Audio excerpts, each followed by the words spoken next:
everybody, and welcome to the show. You know where you are, the 9 at 9 with me, Tigo. And I'm always bringing experts, you know that, but today is so much fun. Is he an expert?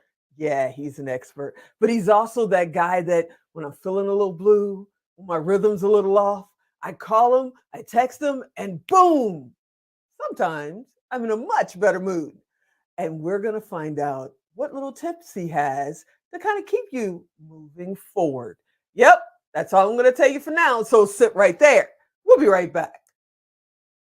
Expert Talk is sponsored by Pod Nation TV, the podcast to broadcast network.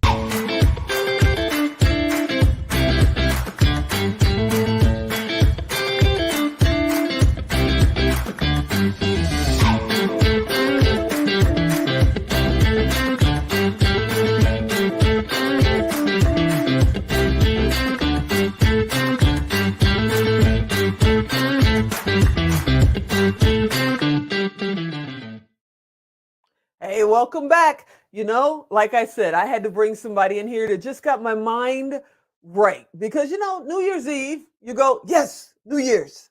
And you think, yeah, all this great stuff's going to happen instantly because it's New Year's Day. And then you realize that reality hits and you still got to work for it. You still got to earn it. You still got to grow. You still got to climb. Well, sometimes you get a little down. So what do? What do? I call Kelly Cardenas and say, what's up, brother? What's happening? How are you doing, Tigo? I am good, sir. Now that you're here, I'm even better. How are you doing? I'm doing amazing. Always amazing. Unbelievable, as I like to say. You know, you're a very successful entrepreneur. You're an award-winning, best-selling author. You got one of the best podcasts out there, according to Forbes. I'm so jealous. And at the same time, the one thing I always want to say when I introduce you is super dad. It doesn't matter what's going on. If the kids have got something going on, Kelly says, hold that thought. I'll be right back. That's amazing. You're such a cool dad. Well, I want to thank you for that. I mean, that's probably that's what I always wanted to be. I wanted to be a t-ball dad, a football dad, a softball dad, whatever it was, but I wanted dad attached to it. You know, you're always up, and I know you have your down days like everybody else, because I believe you're human like the rest of us. I don't know. I might need to get you tested. You might be a superhero, but you're always up. I can write you, call you anytime, and you're like, boom, let's get focused. Let's go. What keeps you focused? What gets you out of those dark moments if and when you have them? Well, to preface it, to let you know, I believe it's, right around the first of the year. And my dad, which is my best friend in the whole entire world, December 19th, passed away. He went to heaven. And one of the things that people ask me about is, how is it that you could stay up during this time? And a quote hit me yesterday that said, if you believe so heavily in heaven, how could you be mad that someone goes there? And it went back to the point that my dad taught me very early on, that you choose joy and that the success is always in the seed. It's not in the harvest. The seeds that you plant will give you the harvest. He would take an apple, Tigo, and he would hold it and he would say, how many seeds are in this apple? And I would say like 8 or 10. And he would say, how many apples are in this seed? And he said, invest in the seed, son. And that seed was always joy, always choosing joy and always planting joy everywhere that I went. And I found that then I never had to worry about the harvest. No, I totally understand that. And I'm so sorry for your loss. I know how rough that can be. I've lost both my parents, and recently we've had a couple of family members pass away as well. So it does knock you over. And somebody told me a long, long time ago, it's not the death that really hurts, it's saying goodbye. And I was like, it is. So when going back to you and the seeds and the harvest, do you think having that strong foundation of already planting the seeds and already building on that gave you the strength to get through that dark moment about your dad? Well, I mean, for me, it was amazing because it was a light situation. I mean, not to say I wasn't sad. I'm a human being, but the reason why I prefaced it that way is because a lot of times people see me and they see me smiling and they see joy, and they think that the circumstances are all exactly what I want them to be. They're not. But when we choose joy, we extract ourselves from circumstance.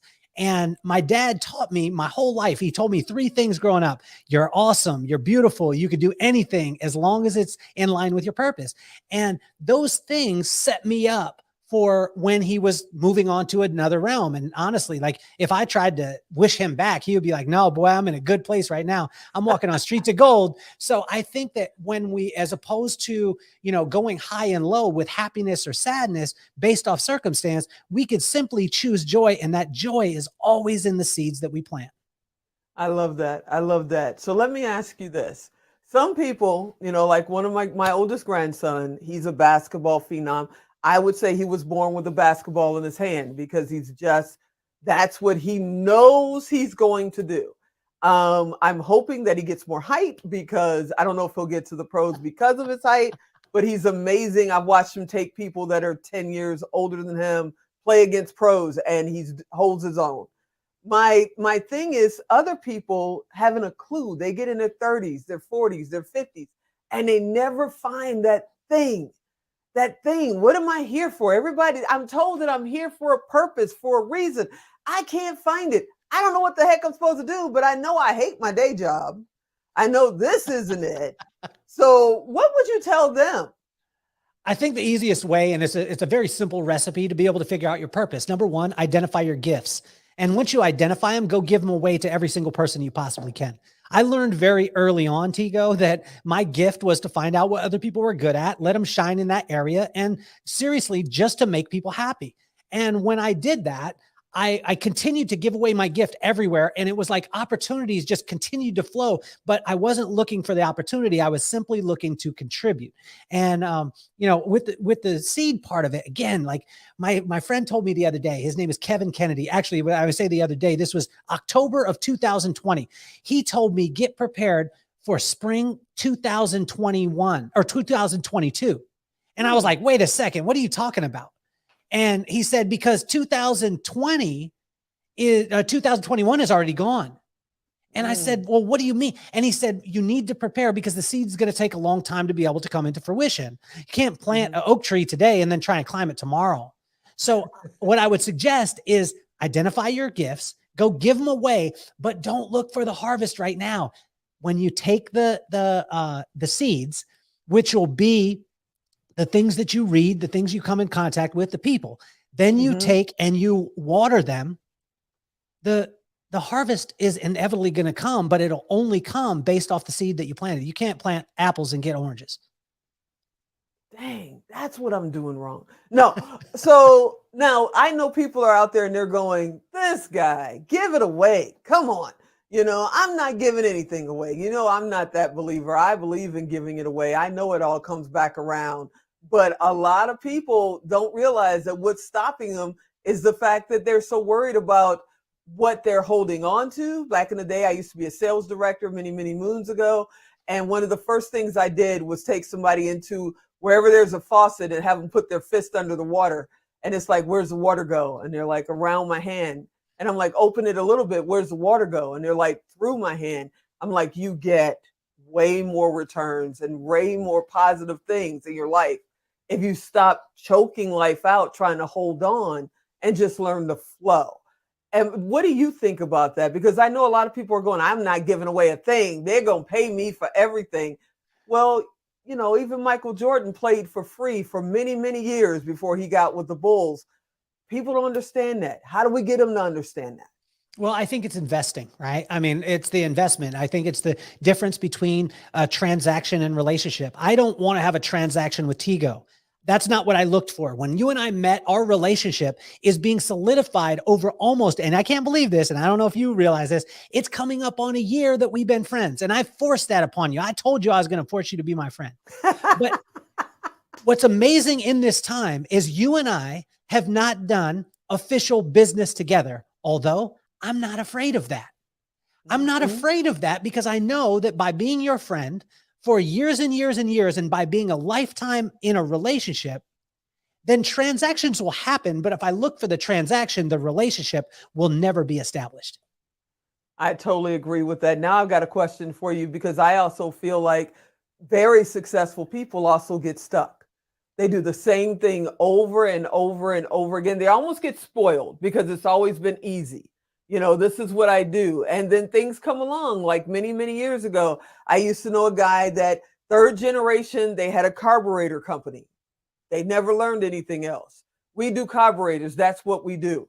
And then lo and behold, they stopped putting carburetors in cars, and it put them out of business because they never looked right in front of themselves and said, maybe we should learn about, transmissions or air systems or something so we can stay in business. What about successful businesses that just are waiting for the bad times to pass and get back to the good instead of looking at what's right in front of them? Well, I think there's a three-pronged situation, and it's funny that you say it because this is the next book that is coming out. And what it is we already talked about the first one. Be kind, like contribute to everyone. Try and walk into a situation not taking, just looking to contribute. I always want to look in our relationship, Tigo. I want to find out how I can add value to your life. Number two, we already talked about it. You got to make friends. You got to make tons and tons and tons and tons of friends. And the last one will be almost natural, which will be stay curious. And when you stay curious, when I met you, I was curious about how you're a juggernaut in what it is that you do, helping people to be able to take their podcast to broadcast. I'm curious about that. I don't know how to do it. I don't have your skill set, but I've got a friend who does. And as high-level successful entrepreneurs, we need to stay curious, and that will take us to the next level. Ooh, this time went too fast. Alan's already put up the 1 minute mark. He's going to cut us off soon. You guys go check out Kelly at kellycardenas.com. He's my friend. He's going to come back on here again. We're going to have him just drop a little knowledge from time to time. Thank you so much, brother, for being on the show. Peace, love, and soul. Hey, everybody. I hope you enjoyed this episode. I hope you'll be back next time, which is probably tomorrow because we're 5 days a week. And as always, I'm Tigo. I'll talk to you next time.